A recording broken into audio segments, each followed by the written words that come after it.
মাথায় আঘাত করে তাকে মারা হয়েছে। তাহলে এবার বলুন আমরা কি করে এই সনাতন ধর্ম অবমাননার অজুহাতে ময়মনসিংহের ভালুকায় দীপুচন্দ্র দাসের নৃশংস হত্যাকাণ্ড সহ সংখ্যালঘুদের উপর সংঘটিত প্রায় অর্ধসহস্রাধিক সাম্প্রদায়িক সহিংসতার প্রতিবাদে কক্সবাজারে পূজা উদযাপন পরিষদ জেলা সদর ও পৌরশাখা যৌথভাবে মানববন্ধন ও বিক্ষোভ সমাবেশ করেছে। কক্সবাজার পৌর ভবনের সামনে অনুষ্ঠিত মানববন্ধন ও বিক্ষোভ সমাবেশে বক্তব্য রাখতে গিয়ে কেন্দ্রীয় বিএনপির মৎস্যজীবী বিষয়ক সম্পাদক এবং কক্সবাজার ৩ আসনের বিএনপি দলীয় সংসদ সদস্য প্রার্থী লুৎফর রহমান কাজল বলছিলেন, রাষ্ট্র যাতে সরকার যাতে এটা কঠোর এবং কঠিন শাস্তির ব্যবস্থা করে আমরা একটা সম্প্রীতির বাংলাদেশ করতে চাই।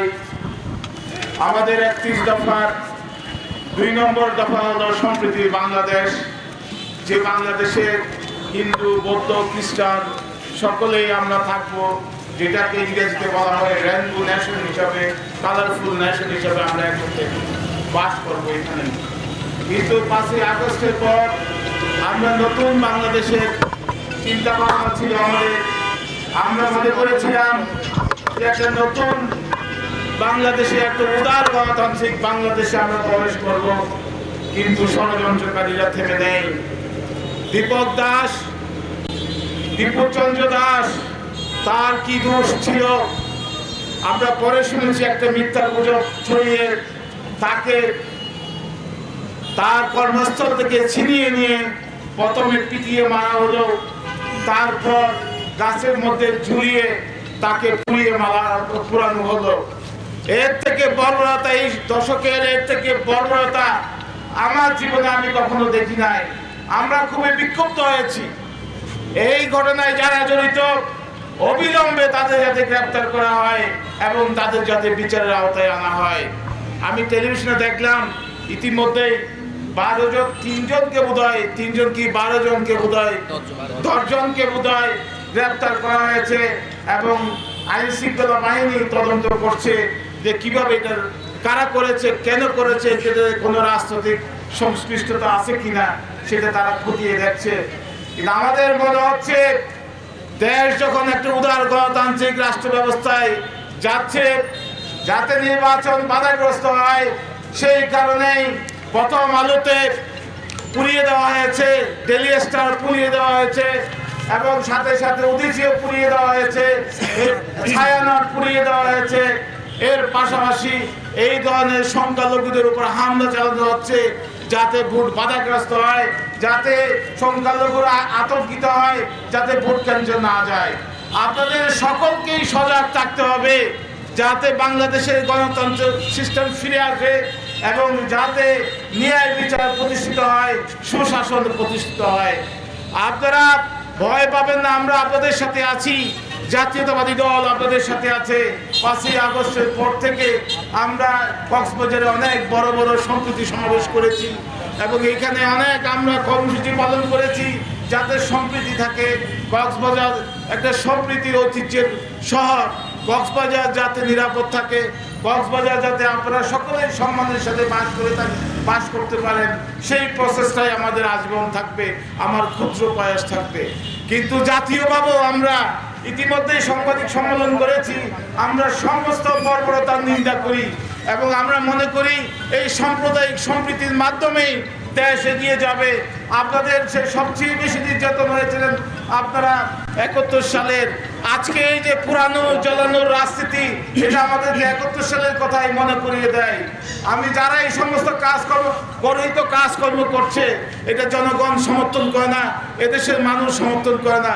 আমি সবাইকে আহ্বান জানাবো যাতে সম্প্রীতি বজায় রাখে, যাতে আমরা সকলেই মিলেমিশে এখানে থাকি। আর যে সমস্ত অপরাধগুলো সংঘটিত হয়েছে এর আগে, ৫ই আগস্টের আগে এবং পরে, সমস্ত অপরাধগুলা সুস্থ তদন্তের মাধ্যমে বিচার করার দাবি জানাচ্ছি। বিশেষ করে রামুতে যে সম্প্রদায় যে বৌদ্ধ মন্দিরের উপর হামলা হয়েছে তা পুনঃ তদন্তের দাবি জানাচ্ছি এবং আমাদের এই দাবি এই কারণেই যে কোনো সময় সুষ্ঠু তদন্ত এবং বিচার হয় নাই, রাজনৈতিক কারণে সেটা প্রভাবিত হয়েছে।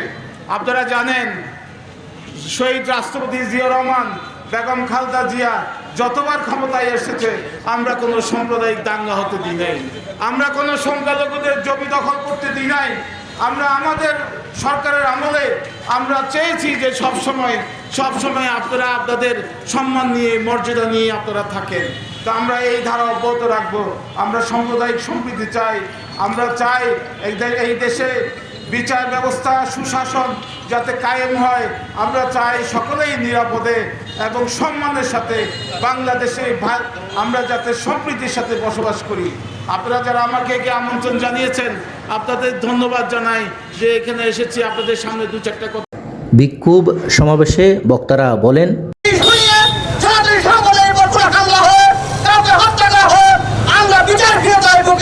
আজকে পর্যন্ত সনাতনী সম্পদের উপর হামলার কোনো বিচার না হওয়ার কারণে আজকে আমরা যে মত থেকে রক্ষা পাচ্ছি না।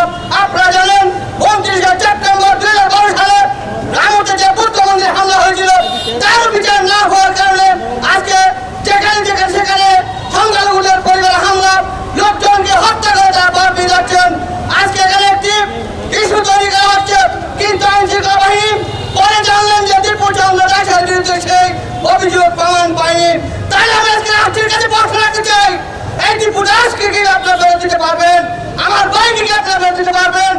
আজকে পর্যন্ত তিনি জানাইছিলেন তারা থেকে তাকে চিনিয়ে নেওয়া হয়েছে, তাহলে সেখানে আইন শৃঙ্খলা কোথায় গিয়ে দাঁড়িয়েছেন?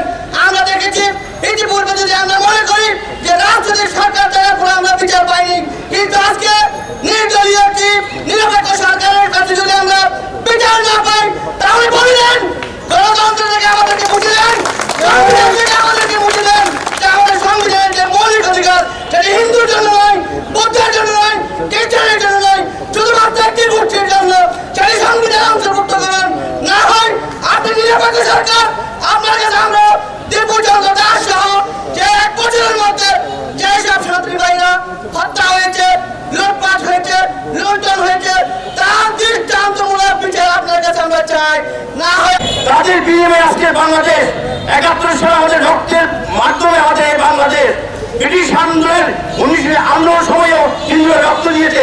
সেই ব্রিটিশ থেকে শুরু করে আজকে 25 পর্যন্ত আমরা হিন্দুরা রক্ত দিয়ে আসছি দেশের জন্য। এই দেশকে আমরা বাস করতে পারবো না? আমরা কি বাংলাদেশে এখন নিরাপদ আছি? আমরা কি নিরাপদ আছি? বাংলাদেশ কি হিন্দুরা নিরাপদ আছে? বৌদ্ধরা নিরাপদ আছে? কোন সংখ্যালঘু নিরাপদ আছে? তাহলে বুঝতে হবে, আমরা সারা পৃথিবীকে জানিয়ে দিতে চাই বাংলাদেশে কোন সংখ্যালঘু নিরাপদ নাই বর্তমান সময়ে, এবং আগের সময় আমরা নিরাপদ ছিলাম না। আমরা কোন রাজনৈতিক সরকারের আমলে কোনোভাবে আমরা নিরাপদ ছিলাম না। আমরা অনেকে আতুর সরকারে আমরা নিরাপদ ছিলাম না, এখন আমরা নিরাপদ নেই। অর্থাৎ রাষ্ট্রীয় সরকারের আমলে নিরাপদ নেই, বর্তমান নির্দলীয় অন্তর্বর্তী সরকারের আমলেও আমরা নিরাপদ নাই। আমরা কখন নিরাপদ থাকবো, কোন সরকার আসছে নিরাপদ থাকবো, সেটা আমাদের প্রশ্ন থাকতে চাই।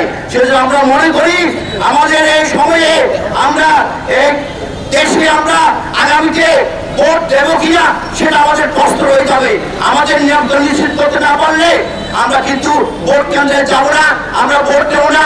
সব পৃথিবীকে আমরা জানিয়ে দেবো এখানে আমাদের হিন্দুদের কোনো অধিকার, এই সংবিধানের কোনো অধিকার এই হিন্দুদের নেই, সেটা আমরা জানিয়ে দিতে চাই।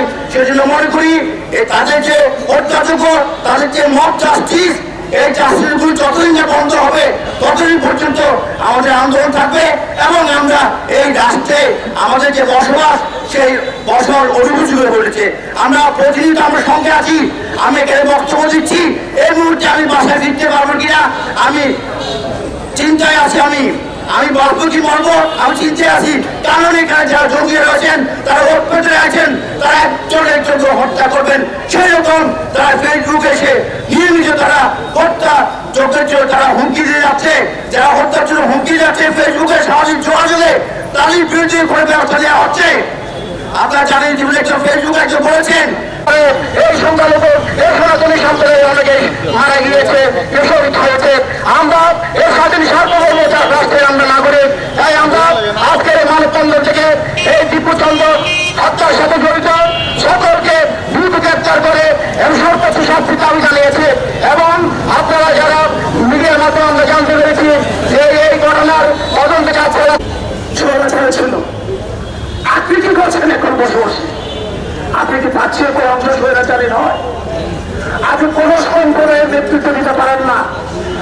বাংলাদেশের 18 কোটি মানুষের নেতৃত্ব দেওয়ার জন্য এই দেশে এসেছেন।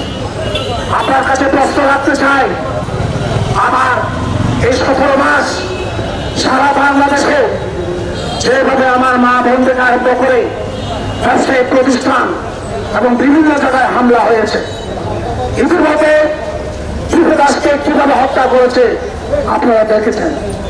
বিশ্বের ইতিহাসে এই ধরনের নৃশংস হত্যা অনেক রাষ্ট্র এটা তীব্র নিন্দা জানিয়েছে। আপনারা জানেন তুরস্ককে প্রাণ দাঁড়িয়েছে এটার জন্য। আমরা বিশেষ করে আমাদের পার্শ্ববর্তী রাষ্ট্রে মায়ানমারে যখন আমার মুসলমান ভাইদের উপর হামলা হয়, আমরা ঘরে বসে থাকতে পারি নাই, আমরা সংহতি প্রকাশ করে আন্দোলন করেছি। আমরা সংখ্যালঘু মুসলমান ভাইদের পক্ষে অবস্থান নিয়েছি। প্রশ্ন থেকে আজকে আমার বক্তব্য যারা শুনছে, আমার পাশে যারা মুসলমান ভাইদের কাছে আমার প্রশ্ন রেখে যেতে চাই, আমরা যদি ইসলাম ধর্ম, আপনারা যদি হযরত মুহাম্মদ সাল্লাল্লাহু আলাইহি আদর্শ যদি পড়ে থাকেন, আপনারা এই কাজটা করতে পারেন না। করে দেখিয়েছেন, তাহলে আপনারা কোন ইসলাম ধর্ম পালন করেন? আজকে আমরা দেশে কি চাচ্ছেন? আপনারা জঙ্গিবাদী করে আমাদেরকে ছিটফি করে আর কি নতুন সরকার গঠন করতে চাচ্ছেন? এটাকে জানান দেওয়ার জন্য আপনারা এই যুবরাজের মতো একটা নিরহ শ্রমিককে পুড়িয়ে জানান দিলেন এই দেশে হিন্দুরা নয়, সাধারণ মানুষই আপনাদের কাছে নিরাপদ নয়। আমি অনুরোধ করবো সবাইকে, বিশেষ করে আমার সনাতন ভাইদেরকে, আপনারা যে মত যে ধরনের হন না কেন, আপনারা দোকানে বসে থাকবেন না, ঘরে বসে থাকবেন না। দীপু শর্মা একটি কথা বলেছে, এখান থেকে আমরা নিরাপদে ফিরে বাসায় যেতে পারবো কিনা এখন প্রশ্ন করতে চাই। আমাকে কোন সময় বের করা হয়, যেহেতু এখানে কক্সবাজারের সমসাময়িক আমরা নেতৃত্ব দিচ্ছি। আমি জাতীয়বাদী দল সহ যে ইসলামিক দলগুলি আছে তাদের কাছে প্রশ্ন রেখে নিতে চাই, আগামীতে জাতীয় নির্বাচন আমরা বয়কট করার সিদ্ধান্ত নেব। আপনাদেরকে জানিয়ে দিলাম, আমরা শুধু ভোট দেওয়ার জন্য এদেশে জন্মগ্রহণ করি নাই, আমরা ভোট দিয়ে কাউকে নির্বাচিত করে চালানি করার জন্য এখানে এসে নাই। আমরা এসেছি আমাদের অধিকার। সংবিধানে বলছে কি? সংবিধান আপনারা মুখে পেলেন, তাই সারা সাংবাদিক সম্মেলন করেছে। বলতে হয়তো সাথে জাতীয়বাদী দলের ফখরু সাহেবকে উদ্দেশ্য করে আমি বলছি, তাই সারা সাংবাদিক সম্মেলন করে কেউ রায় পাবেন না। কোন দল সরাসরি এই যুবক দাসের বাসায় গিয়ে সংহতি প্রকাশ করেন নাই, দুঃখ প্রকাশ করেন নাই। কোন মুসলিম ভাই যদি মরে আপনারা সবাই হত হন, আর হিন্দু ভাই মরলে আপনারা উল্লাস করেন, এই আপনাদের কাছ থেকে আমরা আশা করি না। আমার ধর্মে এই যে আপনার গতকালকে আপনারা দেখেছেন একজন রিক্সা চালক, আরে ভাই আমার হাতে এখানে লাল যে কাপড় যে সূত্রে গেছে, আমি আমার ধর্মের যেটা কৃষ্টি সংস্কৃতি, আমার ধর্ম নিয়ে কেন আপনারা কথা বলবেন? আপনারা কেন কোথায় কোথায় আমরা আমেরিকান দালাল, রয়ের দালাল, ভারতের দালাল, আর আপনারা যারা বলছেন আপনারা কোন দেশের দালাল? আপনারা যেমন দালাল, আমাদেরকে যদি ভারতের দালাল বলা হয়, রয়ের দালাল বলা হয়, আমি বুক ফুলে বলতে চাই আপনারা কোন দেশের দালাল? বলে আপনারা স্বাধীনতা বিরোধী, আপনারা এই দেশে বিশৃঙ্খলা সৃষ্টি করে একটি দেশকে অশান্তি সৃষ্টি করে একটি সংখ্যালঘুকে দেশে শেষ করে দিতে চাচ্ছেন। আমরা আজকে এখান থেকে নীরব ভূমিকা নিয়েছে, রাজনৈতিক দলগুলো হা করে থাকিয়ে আছে। যখন তার মৃত্যু হলো তখন বিবৃতির মহোৎসব চলছে। এইভাবে তো একটি দেশ চলতে পারে না। যখন বার্মায় সাম্প্রদায়িক দাঙ্গা হয়, রোহিঙ্গাদের প্রতি অত্যাচার চালা হয়, তখন এদেশের সংখ্যালঘুরা রাস্তায় রাজপথে স্লোগান ধরেছে, মিছিল করেছে। ইসরায়েলে ফিলিস্তিনে যখন মুসলমানদেরকে নির্বিচারে হত্যা করা হয়েছে, তখন এদেশের সংখ্যালঘুরা আন্দোলন করতে সংগ্রাম করেছে। কিন্তু আজকে যখন সংখ্যালঘুরা এখানে আক্রান্ত হচ্ছে, তখন আমরা দেখলাম কেবল বিবৃতি ছাড়া আর কিছু নেই, কিছু হত্যাকারী পদক্ষেপ ছাড়া আর কিছু নেই। এইভাবে যদি মানুষ হত্যার কাণ্ডে নামে, তাহলে আগে এইভাবে যেভাবে সংখ্যালঘু আক্রান্ত হচ্ছে, সমাবেশে কক্সবাজার জেলা পূজা উদযাপন পরিষদের সভাপতি উদয় শঙ্কর পাল মিটু, সহ সভাপতি অজিত দাস, পূজা উদযাপন পরিষদের সাধারণ সম্পাদক স্বপন দাস, সহ সাধারণ সম্পাদক দীপক শর্মা দীপু, জন্মাষ্টমী উদযাপন পরিষদের সভাপতি দুলাল চন্দ্র দে, কক্সবাজার পৌরসভার সাবেক ভারপ্রাপ্ত মেয়র রাসবিহারী দাস, পূজা উদযাপন পরিষদ কক্সবাজার সদরের সভাপতি বাপ্পি শর্মা সহ অনেকেই বক্তব্য রাখেন। শেষে এক বিক্ষোভ মিছিল বের করা হয়। মিছিলটি কক্সবাজার শহরের বিভিন্ন সড়ক প্রদক্ষিণ করে। BD world news desk.